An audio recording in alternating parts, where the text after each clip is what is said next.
I began to explain in one of the classes the peculiar behaviors of cryptocurrencies relative to Bitcoin. Can I explain that Bitcoin, being the pioneering and the first cryptocurrency, tends to determine the movement of the crypto market for now. Okay, and I explained different scenarios, about 4 or 5 scenarios in the class, and I'm trying to illustrate those scenarios now graphically. Okay, so you will notice now I'm going to go to the recent pump in BTC, which started happening from around September. So I'm going to use an example of the movement in between September. I'm going here and then I'm selecting the date range. Okay, so I'm going to see, this is a range here. So I think I'm going to just use price range, not date range, price range. So this is the price range. So it gives us an idea from I'm going to from September, say September 30. Let me use September 30. September or October 1st. Okay, from October 1st to December from October to December. Let's say December. Okay, here. So from October to December 21st, BTC rose by, that's about 120%. 120%. So I'm going to use an example of an altcoin. Let's use an altcoin. Okay, let me use FET. Let's see the kind of movement that alts moved. The first scenario was a case where Bitcoin is rising, is pumping hard, and then we see the behavior of a typical altcoin, using FET as an example. So around the same time frame, okay, this is price. Okay, so I'm going to go to from October 1st, like we did for that. Okay, October 1st. From October 1st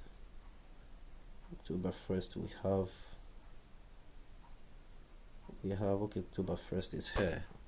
So up till December 21st is December 21st.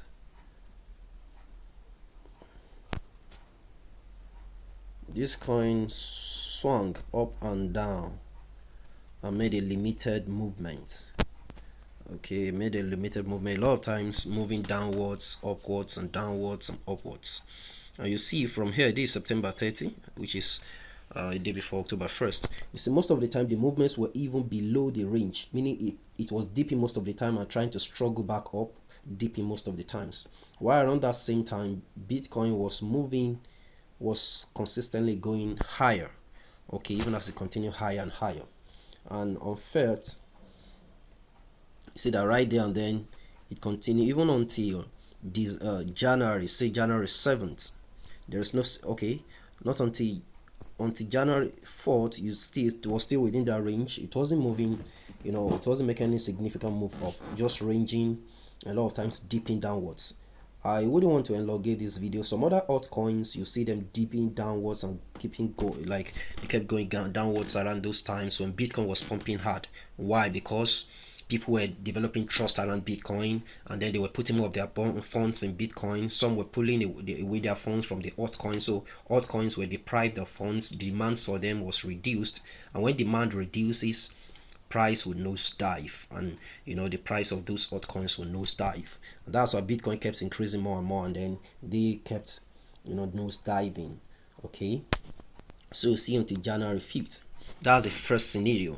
And then the second scenario was the case of, I told you sometimes when Bitcoin starts crashing hard, alts also starts crashing hard. You expect that if Bitcoin is pumping, they should pump along.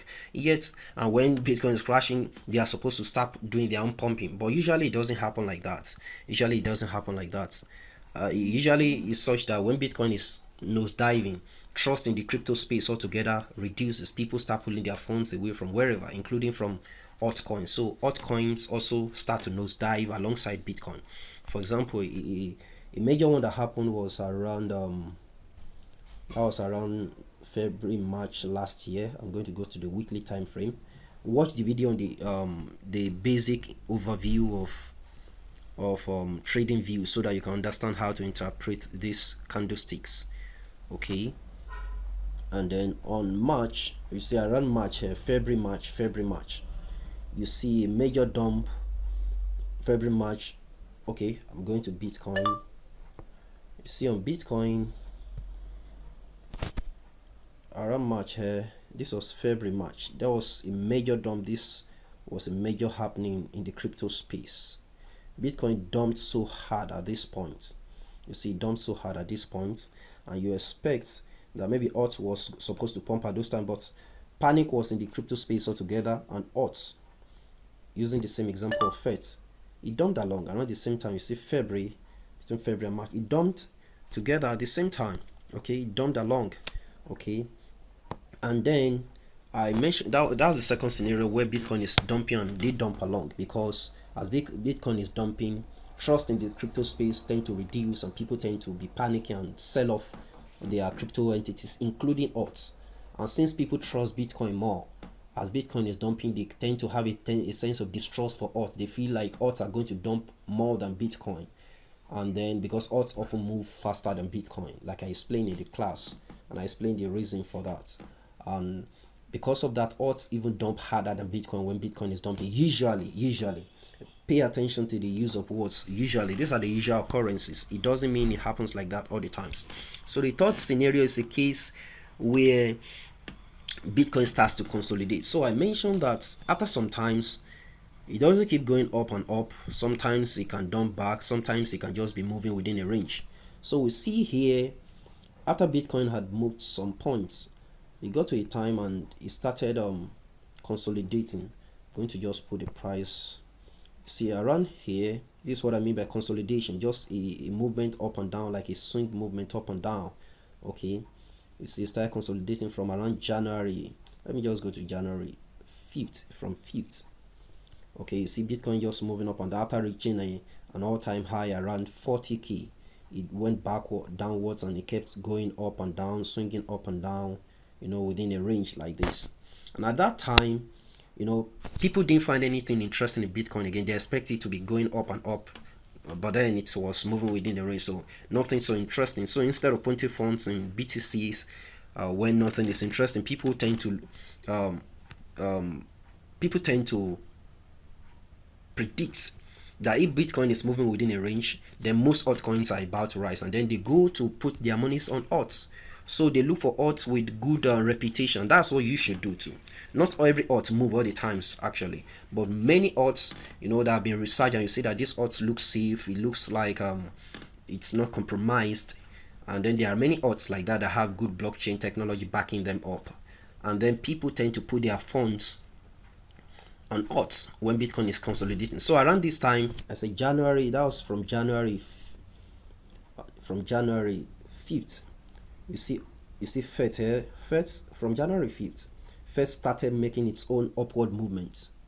You see, unlike the range at which it was moving here, it started making its own upward movement. You see, this is a trend up here on FET, for example. You see, uptrend is depicted by higher lows and higher highs. You see, start making an uptrend. That's what you see here. First started making an uptrend when BTC was consolidating, and that was same with many altcoins. Actually, many altcoins started making moves up, and you see the boss of other altcoins, Ethereum makes a very, very crazy move in January. When BTC started consolidating, that was when Ethereum started making its own crazy move up. You see the move of Ethereum here. I'm going to show the charted. Okay, you see Ethereum here moving up. It made, I think, about 100% in January alone, around the time when BTC was not moving and was just consolidating. Odds, Ethereum moved about 100% around January. You see, let me just check on the monthly basis. You see how many percent it moved. Okay, between open and close, that was between open and close, that was on the monthly between open and close, Ethereum moved, excuse me, open close, there is still, sorry, excuse me, I think there is a little issue there. Well, I'm going to use the chart I'm used to. I'm not sure what information that is given there. So Ethereum moved, see, in January alone, Ethereum moved from $744 to this 100, and it actually moved to as high as 1,400 plus. That's about 100% move in Ethereum. That's about 100% move. And around that time in the same December, or in the same January, that was when BTC was just moving in a range. So just to depict the fact that usually when BTC starts moving in a range, altcoin starts picking up. Okay, and that's the second scenario. And then the third scenario is where after BTC has been moving in a range, it starts to pump, and then odds may follow. Okay, odds usually could follow, because having moved in a range after some times, the trust in the space is still there, and then it starts moving up. The trust that has been built in the space remains, and and as BTC gets more and more expensive, people are more attracted to the cheaper altcoins. So even though BTC is rising, people still can put their funds in altcoins, because odds trust has not depleted, because BTC is not crashing, and BTC is more and more expensive. It's about $38,000 right now. That's a whole lot of money. So a lot of people can't afford that. So trust has been built by the reason, by the pumped BTC. Yet it's too expensive to most people. So people tend to go and patronize the odds. And that's why you see that even within this range, BTC has started pumping back up now, and it's going to go back up and up again. And you may see the odds coins pumping more and more. Okay, pumping more and more. And like I also mentioned, that odds move faster than BTC in both directions. You see, they move in both directions. They move faster than BTC in both directions. Yesterday alone, FET, let's see the movement of FET. Yesterday alone, FET is valued at $0.14 right now. Yesterday alone, odds moved how many percent? It moved about 20%. Not sure what's, excuse me. Okay, excuse me. So yesterday alone, fetch moved 40 over 40.